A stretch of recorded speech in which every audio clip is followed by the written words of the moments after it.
Hello and welcome to Diecast Diaries. I'm Dan. And after doing videos covering various ranges from what I consider to be the three main British diecast companies, which are Dinky Toys, Corgi and Matchbox, I wanted to have a look tonight at one of the slightly more obscure British diecast manufacturers, which is Lone Star. Now Lone Star actually started out way back in 1939 as the Diecast Machine Tools Company, actually making some cast metal toys for the Crescent Toys Company. However, at some point, Diecast Machine Tools Company obviously decided they want to make toys themselves, but decided that that wasn't really a very appropriate name for a toy company. Now, as a lot of the things they were looking at making were things like cap guns and toy guns and rifles, and as Western films and TV shows were very popular at the time, they settled on the name of Lone Star. And they did make quite a large range of cap firing guns and rifles, and they would eventually do some TV and film tie ins for the likes of James Bond and the TV series The Man from U.N.C.L.E. They also did little more sort of novelty guns like spud guns. I know I used to actually have one where you kind of like a cast metal gun, you kind of stuck it in a potato and got a little pellet of potato out, and it would obviously fire it out. Not the kind of toy you'd get these days, but yeah, I had one when I was little. From the mid-1950s, they then started to make die-cast vehicles, and they also made plastic toy soldiers from about 1955 to 1976. I've actually got a couple of the soldiers here. These were ones that actually belonged to my uncle, so these will be ones that will date from the 50s. I think he actually painted them. I think they would have been supplied probably in this sort of colour, and he's obviously painted them at some point. This one was always one of my favourites. I just thought it was a really imaginative idea for a toy soldier with the sort of mine detector. He's obviously got the backpack on with the, and I think if you look carefully, you can see he has also got headphones, obviously listening out when he picks up something under the ground. Yeah, I thought he was really cool, and I'm really pleased that he's survived so long. So it's quite a fragile piece there. So yeah, that's an example of a Lone Star soldier. This was one of the other ones that was his as well. So these were kind of left at my grandma's house, and every time we went over to that was in Sheffield. Every time we went over there to stay, I was always getting the sort of box soldiers out to have a play. There were quite a few I've got, but I just thought to bring two out to sort of show. You can see it says Lone Star. Oops, wrong way around. There we go. Lone Star underneath there, made in Great Britain. So that's two examples of the toy soldiers that they did. And to accompany these, in 1956, they introduced the Modern Army series of die-cast military vehicles. Now, I don't have the full range. There are quite a few that actually I'm missing, but I do have a reasonable selection, starting with the initial two models released. The first of which is the Jeep. Probably a pretty standard vehicle to include as part of a range of military vehicles. Now, I think a lot of them did come with figures. I'm not sure if this is the original figure that came with the Jeep. This was obviously bought second hand off eBay, but this is the figure it came with, and it does kind of look like a Lone Star figure. It looks kind of quite similar to the two soldiers we just had a look at, but it kind of looks more like a paratrooper, I think, with having the big backpack on, rather than someone who could be driving a Jeep. It does sort of fit behind the steering wheel. But as I'm not quite sure if he's original or not, I will leave him to one side. So straight away you can see that the Jeep is a pretty basic casting. The windscreen is fixed in place. Doesn't have any working features at all, really. I suppose the only thing that comes close to that is the fact it has a tow hitch. But you can see Jeep, a Lone Star product made in England underneath there. Now, the Jeep was actually made until 1968. You can probably imagine it was one of the more popular models that they did. Technically, this one would actually have to class as a post-war Jeep, with it having the big sort of one-piece windscreen and no spare wheel or anything like that. In fact, there's nothing at all on the back. But I don't think that was a big part of it. I think it was just a pretty standard Jeep toy that the Lone Star did. No markings other than a single American star on the bonnet. Now, the Jeep is actually the only one that I do have the box for, which is this. So you can see Lone Star Modern Army Series. There you go, made in England by DCMT. So you can see, although the company at this point wasn't fully called Lone Star was obviously just like a smaller subsidiary of DCMT at this point. And you can see they just decorated it with a kind of pretty generic picture featuring other vehicles from the range. And quite nice sort of artwork for the time. I think it was sort of 1950s, very very sort of 1950s feel to the pictures. And then like a different picture on the other side of the box. And then it actually says staff car on the side of this, which is quite unusual. Never really heard of a Jeep being referred to as such. If indeed this is the correct box, there is of course always a chance that this is, as I say, obviously it was bought second-hand. There is always a chance that that's just an incorrect box for it. But alongside the Jeep, they also introduced this kind of quite basic-looking armoured car. I have seen it described as based on a Staghound armoured car, which if it is, would be quite an obscure armoured car for them to pick. So the Staghound was a World War II armoured car. Well, it was actually an American one produced for use by the British forces. It was used by them. The Americans themselves never used it. It does kind of have some features. It's certainly not an accurate replica of one, but it's, I think, a bit too tall for one thing. I think the real Staghound's actually sort of lower and quite wide, quite a bit more wider. The turret's not bad. I'm guessing that's kind of like a £2 gun or something it's got there. Really, to me, it just looks like a sort of very generic British World War II armoured car. Again, similar to the Jeep, no real working features, obviously, although it does at least have a revolving turret. And pleasingly, of course, the gun is cast metal, so it's all the same colour as this. But it's all metal underneath. Again, you see armoured car, a Lone Star product, pretty similar. And again, this one has a tow bar. A few little details kind of cast in. I don't know, I'm assuming not, that the little red blob on the front, on the back and on the front, is not original. I'm guessing that's someone's very crude attempt at doing maybe like a regimental badge or something like that. But yeah, obviously this is another one that came off eBay. So that's the armoured car. As I say, possibly based on the Staghound armoured car, but I certainly wouldn't be too definite on that. Now they did actually do, as well as doing the vehicles in green, they did actually do some of the vehicles in a desert camouflage, and the armoured car is actually the only one I've got that's in those colours. So there it is. So it's just like a plain desert colour all over, but rather oddly it has a German cross on the top. Now, when I first saw this, my initial reaction was that it must be a repaint. At this point, I hadn't seen any other vehicles from Lone Star in a desert camouflage. And because of the kind of very crude-looking nature of the way the black cross has been done on the top of the turret, and also the fact it's exactly the same type of armoured car as what is obviously supposed to be a British one, I kind of assumed it was just a repaint that somebody had done. But a quick sort of search on Google brought up other pictures of this one with the cross looking exactly the same on the top. And also it brought up pictures of other Lone Star vehicles in desert camouflage. So it turned out that it was a genuine version released by Lone Star. Yeah, kind of a bit odd. I suppose it's an easy way of kind of creating an enemy force, but without actually having to do a new casting. So you just do it in a different colour, do a very basic black cross on top of the turret, and hey presto, you have a German armoured car. But other than that, it is exactly the same. It's got the tow bar at the back again. So that's the German armoured car. Yeah, kind of a bit unusual. But yeah, unfortunately, that's the only one I've got that's in the desert kind of camouflage. So those were the first two vehicles released. And then in 1957, 1958, they released quite a few other things to go along with this series. Now, the first one of these is one I've actually covered in an earlier video. So a few weeks ago, I did one looking at various different diecast models of the Duckw, and this was obviously one of the models covered. So this was introduced by Lone Star, as I say, I think 1957, 1958. As I mentioned in the video I did on the various models of the Duck, it's probably the least accurate one I've got. It's, as I say, proportion-wise, it's a bit too short. Some of the details on the top aren't great, sort of the spare wheel being on the bonnet, whereas it should be back here, things like that. The red steering wheel, which I think is a really odd choice to do. And of course, the most glaring one being the massively oversized 50 caliber machine gun, and the fact it's also mounted on the back. But as I said in that other video, for some reason I do kind of sort of quite like this still. It's certainly a solid model. It's all metal again, even the gun's metal. It's only the steering wheel that's plastic. Yeah, there's just something about it. I think because it's not a particularly common model to find. And I picked this up unboxed, obviously, but from a toy fair a number of years ago, and it cost me £10. So I thought that was pretty good.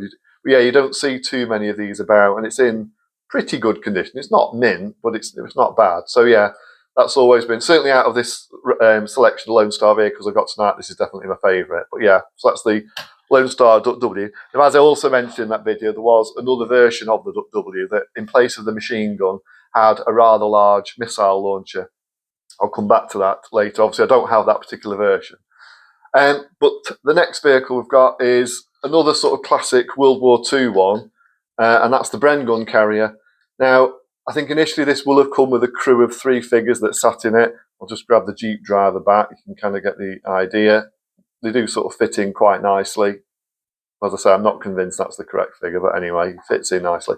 I don't think, from what I've seen, it ever actually had a gun to kind of fit through the little loophole bit at the front, which is a bit of a shame. But again, it's just kind of a pretty basic casting. In fact, no, it is, yeah, it is in 2 pieces. You can just see, yeah, and it's obviously riveted together there. But yeah, all metal, apart from the 4 wheels underneath. Obviously a pretty standard thing for track vehicles at the time to have wheels underneath. Track detail is all cast in. It's very kind of basic. They have at least done this sort of suspension. They have done it as an approximation of what the real Bren Gun Carrier looks like. So the Bren Gun Carrier, also known as the Universal Carrier, very common vehicle used by British and Commonwealth forces in World War II.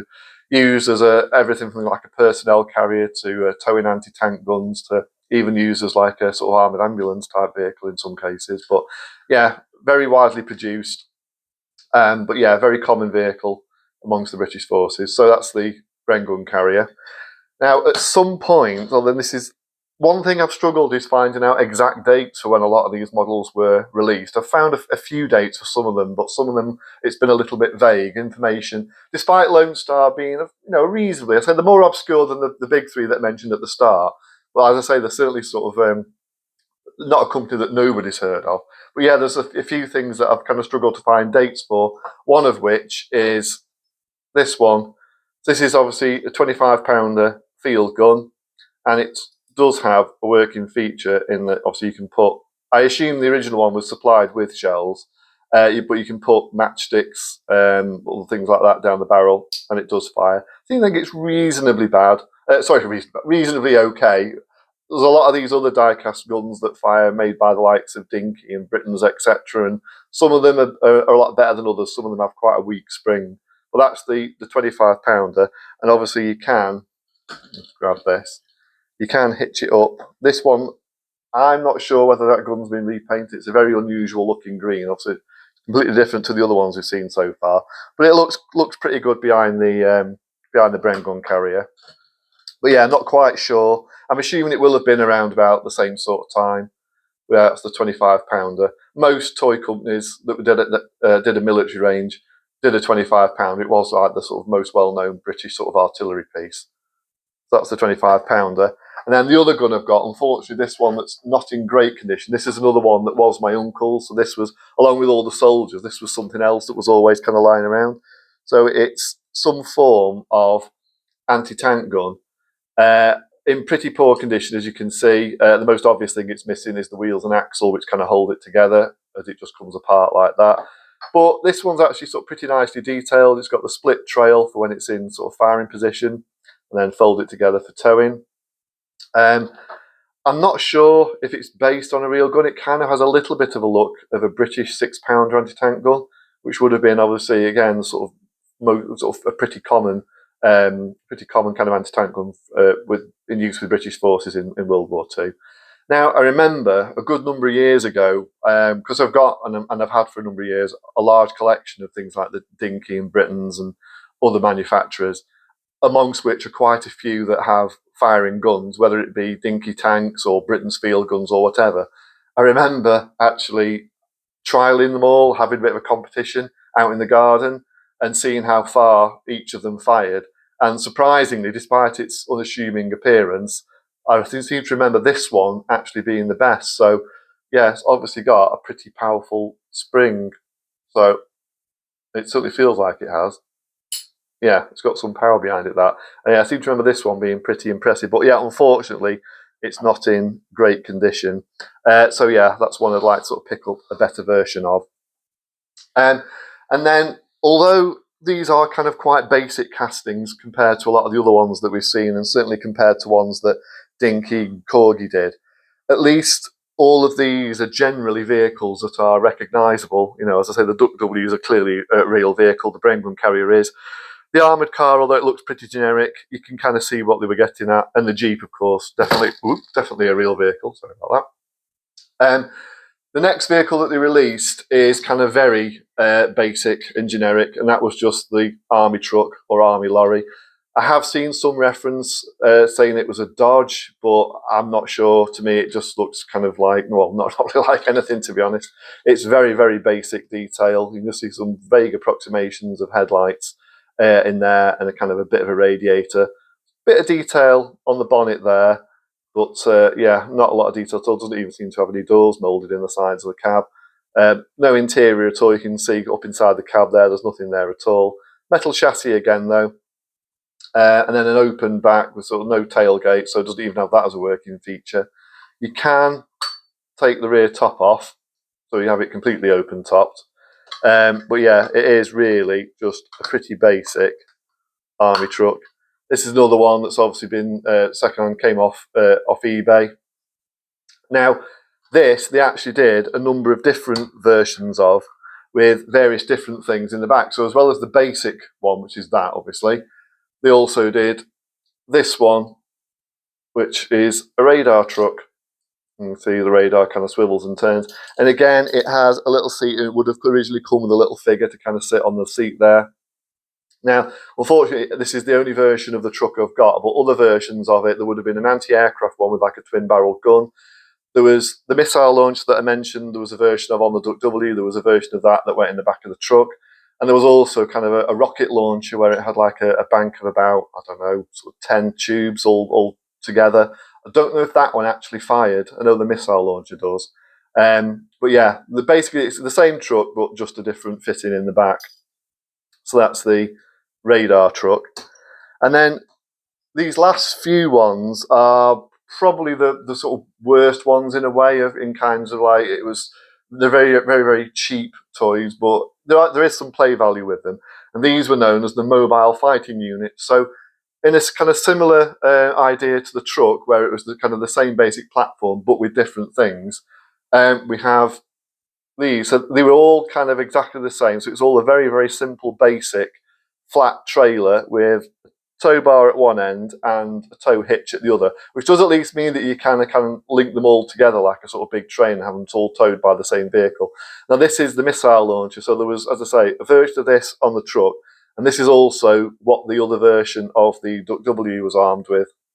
Now I do actually have the missile for this, so I'm not going to fire it, but I'll at least show you what it looks like in place. It doesn't fire particularly far. I did have a quick go with it before. I would say it's kind of just under a metre it actually fires, but of course it's a cast metal missile, so there's a reasonable bit of weight to it, so it's probably no wonder it doesn't fire too far. But that's what it looks like, and as I say, these were all known as the sort of mobile fighting units. The only other one I've actually got is another radar, so it's exactly the same radar as is fitted to the truck, but yeah, just mounted on a trailer this time. Unusually though, so as I say, so there's a version with twin anti-aircraft guns on. I think there might also have been a truck and a trailer that had a searchlight on the back as well. And then similar to the other truck that had the sort of rocket launcher on the back, there was another one of these that had those on as well.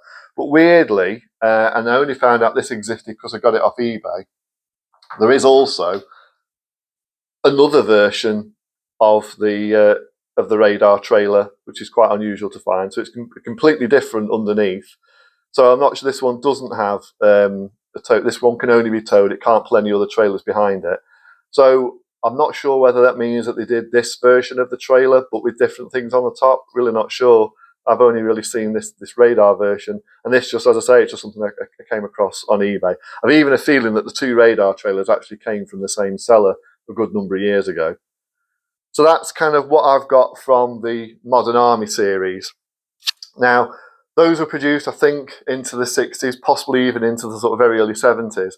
But then later in the 70s, they rebranded some of the vehicles and fitted them with completely different wheels, and they were known as Army Strike Force.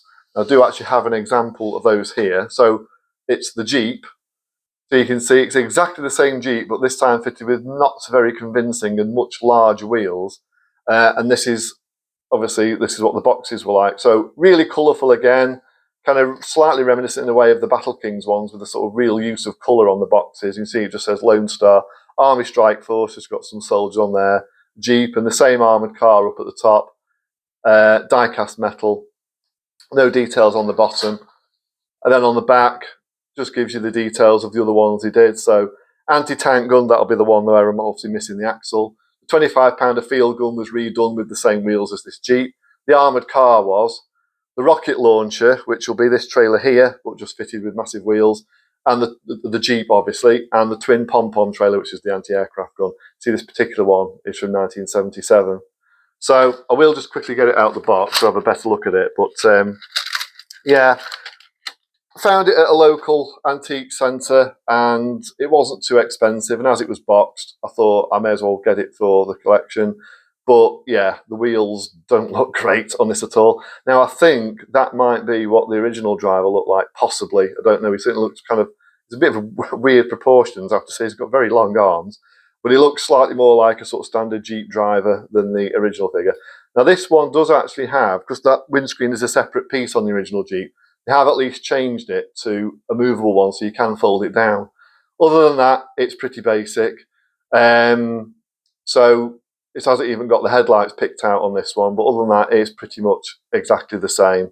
But yeah, I don't think the wheels look terribly convincing. But yeah, so as I say, they didn't do the truck in this, probably because the wheels wouldn't fit it, but they just did a few others. So that's all I've got of Lone Star. The only other difference, only other range that they did is, again, also in the 70s, they did a range called Peacekeepers. And that was, I think, the only one I've seen from that one. There probably were more than one, but I've seen the armoured car, and it was done in kind of it was, again, with these big wheels, but done in like a sort of weird blue and silver type colour scheme. I'm guessing it was supposed to be kind of like a United Nations type vehicle, even though, of course, they're all painted white. Yeah, it didn't look it did look very odd. It almost makes it look a bit like some kind of space age type vehicle, with it being a kind of the silver colour. I don't think they were produced for very long. And like a lot of other companies, the military range with Lone Star seems to have pretty much been phased out by the end of the 1970s. As I say, the 70s in general seems to have been quite a heyday for military toys, but by the end of it, they all seem to have been phased out. And then the 80s, there were kind of not really many toys about at all. So, but yeah, so that's the few sort of Lone Star ones I've got. Some of them are sort of relatively common to get. The Jeep's a pretty common one.